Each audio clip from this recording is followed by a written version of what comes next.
This is fascinating. Last week, when Ron DeSantis responded to Trump's attack on him by saying, I don't spend my time attacking other Republicans, DeSantis took the high road, as we discussed. I told you this isn't going to work for DeSantis. And I've expressed concerns previously that in a national campaign, DeSantis, who lacks all charisma, I mean, just completely uncharismatic, I don't know how DeSantis faces off against Trump and the nicknames and the attacks in a national campaign. I'm not the only one saying this. This is really interesting.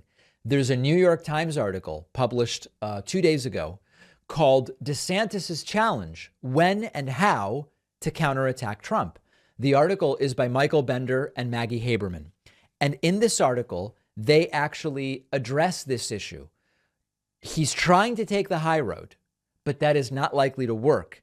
And there's a paragraph that says some deep-pocketed Republican donors have privately expressed concern about how DeSantis will perform when forced to directly engage with an opponent as combative and unbothered by traditional rules of decorum as Mr. Trump. Liam Donovan, a Republican strategist, said no Republican has ever emerged from an exchange with Donald Trump looking stronger. So the natural tendency is to deflect attacks and avoid confrontation. That's easy to do, maybe wise when Trump's barbs are confined to Truth Social. The question is, what happens when DeSantis finds himself on a debate stage opposite Trump? And Republican voters want to see whether they are getting what they were promised.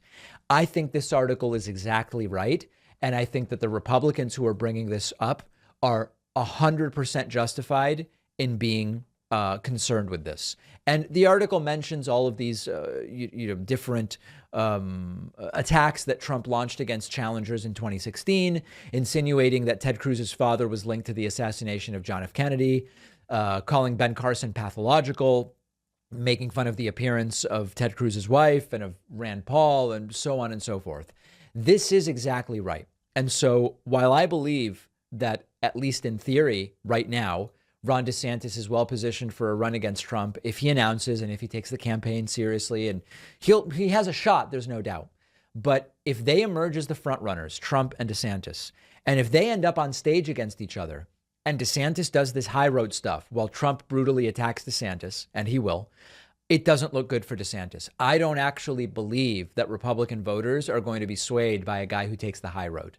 I think they want to see who here brings the sort of what they wrongly believe to be alpha energy and whatever else. And I don't think DeSantis taking the high road will work. And DeSantis does need to figure out, how do I attack Trump? When do I attack Trump? Or the chance that he has at this thing is going to very quickly evaporate. Let me know your thoughts. What should DeSantis's approach be?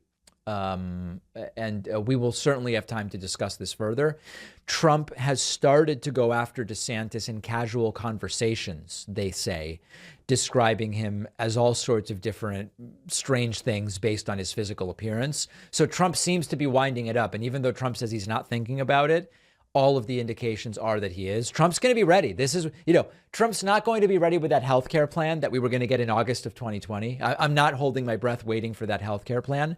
Trump is going to be ready for how to attack Ron DeSantis, and DeSantis has to figure out what to do.